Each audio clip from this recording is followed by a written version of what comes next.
Hello everyone. Today I am going to explain one iteration method which is basically involved system of equation, linear equation. How we solve system of linear equation by iteration method, and the method which I am going to explain, that is Gauss-Seidel method. This is the most advanced method to solve system of linear equation by iteration method, because it will give a guarantee for convergence of solution. Means that definitely solution exists if we can write the given linear equation in diagonally dominant form. So first I will explain what is a diagonally dominant form. Diagonally dominant form. Actually, when we form this system of linear equation as a matrix form, how we convert in matrix form? Ax is equal to b. What is A? Where A is coefficient matrix 45 2 3 minus 3 22 2 5 1 20. So this is the matrix A. What is X? X is x1 x2 x3. What is B? B is 58 47 67. So what is diagonally dominant form? Diagonally dominant means, actually diagonally dominant form means mod of AII is greater than summation j varying from 1 to n, I not equal to j aij. This is known as diagonally dominant form. Means, suppose we are taking, if we take I value 1, so A11, what is A11? 45. A11 must be greater than, means mod of A11. Please take care. Mod of it means only positive. What is the value? Value is 45. 45 must be greater than sum of remaining value, means A11, A12, A13. What is A12? 2. What is A13? 3. So sum of A12, 2 and 3. Sum is how much? 5. So 45 definitely greater than 5. So it means it is first equation is in diagonally dominant form. We have to check each and every equation. What is second equation? What is A22? A22 coefficient is 22. 22 definitely greater than sum of, what is positive value of this? Minus 3. I mean 3 plus 2, 5. Definitely greater than. Similarly, here 20 is greater than 5 and 1. So this is called diagonally dominant form. So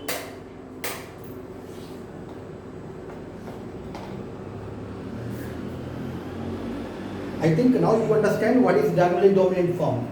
So this linear equation is in diagonally dominant form. If it is not, then it's not matter.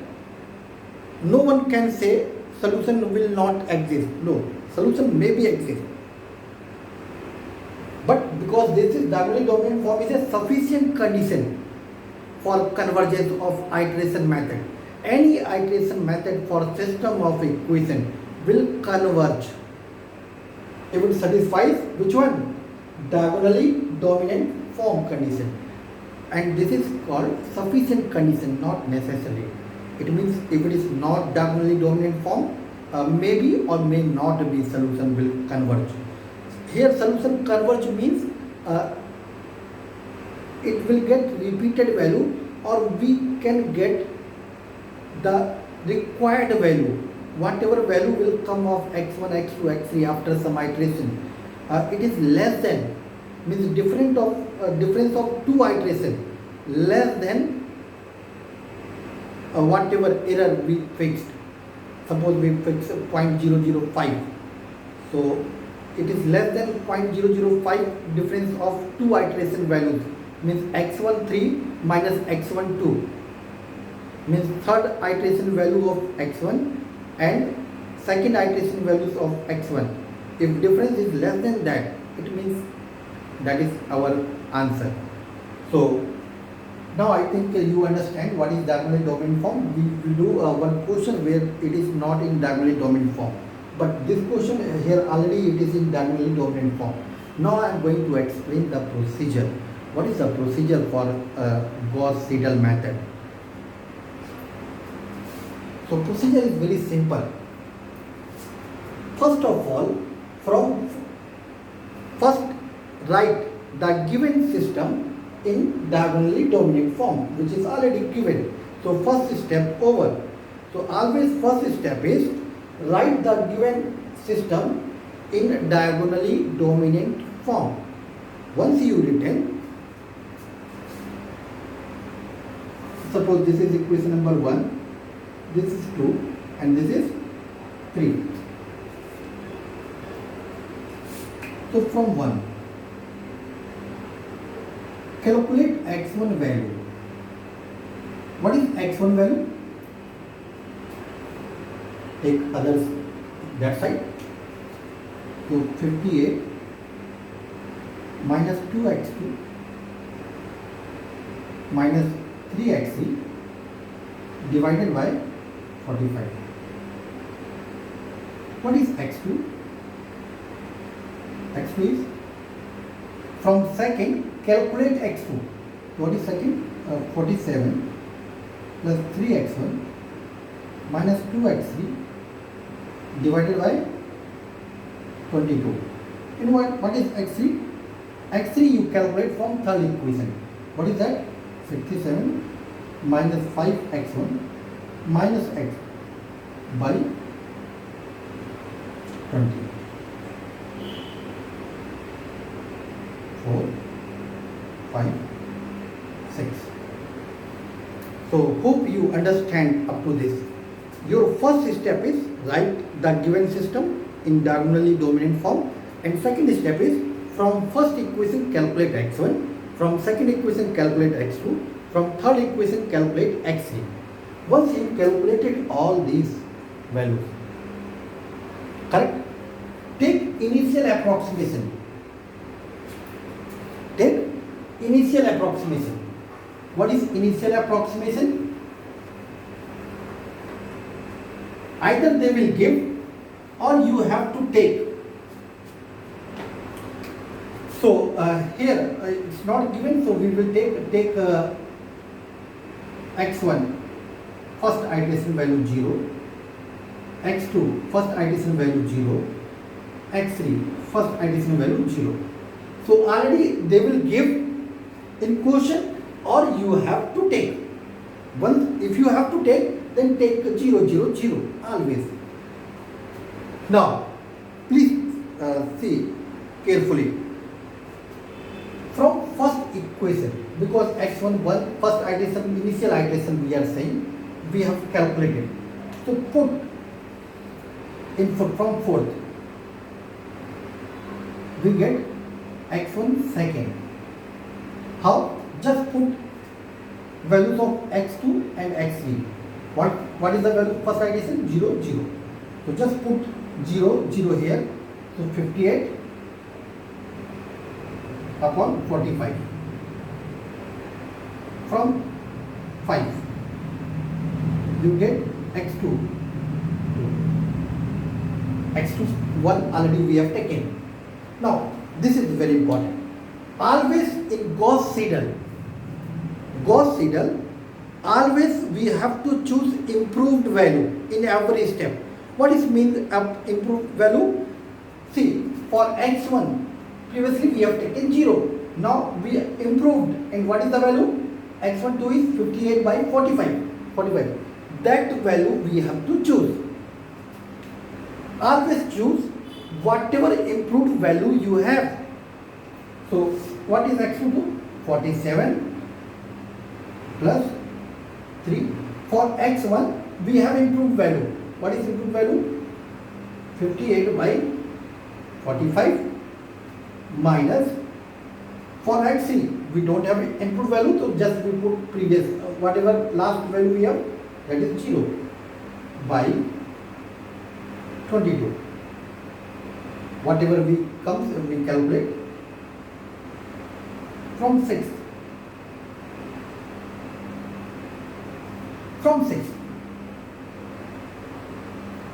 Just put the values. What is x3? 67 minus 5x1. x1 value already we have, and what is the value? Input value 58 by 45 minus x2 value. So which value we take? x2 2. Means this one.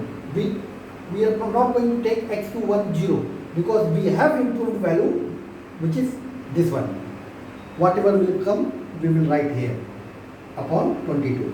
So in this way, we calculate improved values of x1, second iteration values of x1, x2 and x3. Once you have x1, x2, x3 for second iteration, we will go for x3. How we go for x3? Again, in same equation. Here x1 3 means here x2 2 we take, here x3 3 we take 2. But here in x1 we take x1 3 because we calculated. So in general, if we want to write the resultant equation, how we write? I will try to write equation in this form. So x1 k plus 1 is x2k, x3k, and x2k plus 1 is x1k plus 1 because we have improved value, and x3k. And for x3k plus 1, x1 k plus 1 and x2 also we have improved value. So this is the formula we developed. So hope you understand what we are going to do. What we have to do? Whatever initial value we have chosen. So what is k value if you take 1? So x1 2 is x2 1, x3 1. Just put the value. What is x2 2? x1 2 and x3 1 only we have to put. What is x3 2? x1 2 and x2 2 we have to put, and which we calculated here. So in this way we calculate every value. What is next iteration? We put k1 we have taken. Now take k value 2. When you take k value 2, what is the equation? x1 3 is what? 58 minus 2, k value we have taken 2. So x2 2 minus 3, x3 2 divided by 45. What is x2 3? 47 plus 3 x1 3, k plus 1 means 3 only, minus 2 x3 2 divided by 22. And what is x3 2? 3.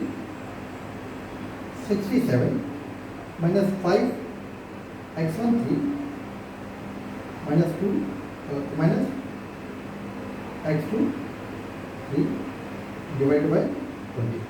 So in this way, we calculate each and every value, correct?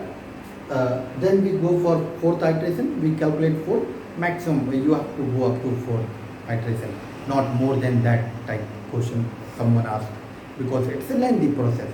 So hope you understand, and please try to solve some questions. If you have any problem, please write it.